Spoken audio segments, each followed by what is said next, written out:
Gente, olha só, o censo 2022 do IBGE trouxe pela primeira vez dados sobre pessoas com autismo. E aqui no Distrito Federal, 1,2% da população tem esse diagnóstico. Mas será que o nosso DF está preparado para receber essas pessoas em todos os ambientes, Cadengue? Temos que discutir o assunto, obviamente. Tem reportagem, você confere agora. Na população do Distrito Federal, 1 em cada 16 pessoas tem algum tipo de deficiência. O autismo, por exemplo, está presente na casa de 34 mil famílias, pelo menos. E na maioria delas, entre crianças e adolescentes. Isso é cerca de 1,2% da população que se declara no espectro. Com vagas garantidas na rede pública, são 13.583 alunos autistas. Só para se ter uma ideia, sem contar a rede particular de ensino. Os dados são do censo de 2022 e certamente já estão defasados. Assim como a estrutura das regiões administrativas e das cidades para lidar com pessoas neurodivergentes.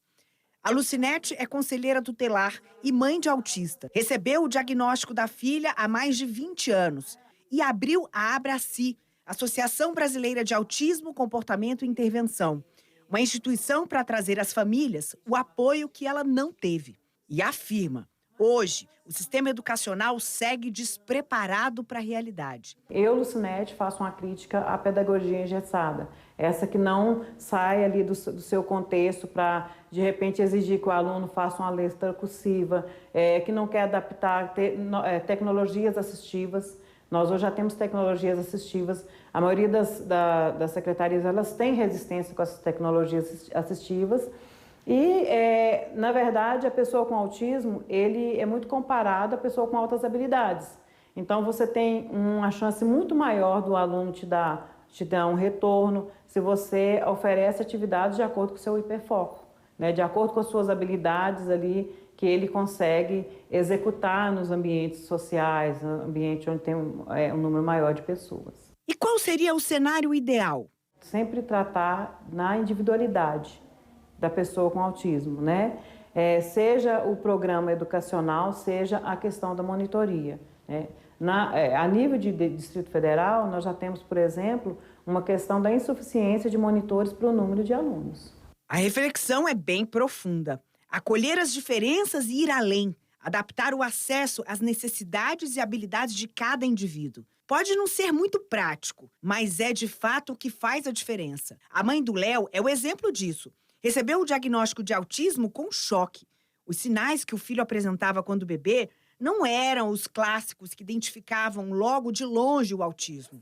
Ele é diferente dos autistas que ela ouvia dizer. Muito agitado, adorava barulho. Então, assim, tudo dele ele pegava. Nunca foi organizado, não enfileirava nada. Não teve problema de atraso motor, né? Então, assim, ele andou no tempo certo. Mas aí ele jogava todos os brinquedos no chão. Aí ele tinha que ouvir aquele barulho. Aí quando vinha aquele barulho, ele dava uma relaxada, sabe? Ele é muito carinhoso, muito. Então, assim, ele sempre precisou de abraço. Ele só dormia com massagem no pé. Então, assim, e ele ama a gente. Ele não consegue se comunicar com criança. Então, para ele é muito difícil esse contato com a criança. Agora, com o adulto, ele sempre gostou muito. Como o número de autistas na rede pública passa dos 13 mil e a quantidade de monitores é de 1.408, o déficit é enorme. Hoje, o Léo estuda em escola particular e a família banca uma psicóloga para o acompanhamento dele. É o que salva, viu? Ele não consegue fazer nada sozinho. Então, assim, até ir ao banheiro ela tem que ir com ele. Então, assim, ele tem um nível de suporte que ela precisa ajudar, né? Então, assim, ele não funciona. E ele é muito emotivo. Então, ele se liga muito, sabe, com a pessoa. Por exemplo, quando ela falta, é um problema, sabe? A escola coloca outra pessoa, mas ele não tem aquela ligação com a pessoa. Então, ele se desorganiza. Então, às vezes, ele dá crise. Ele tem os horários dele. Ele vai no mesmo horário das outras crianças, mas ele tem mais intervalo. O mesmo censo reforça o que as mães já sabem.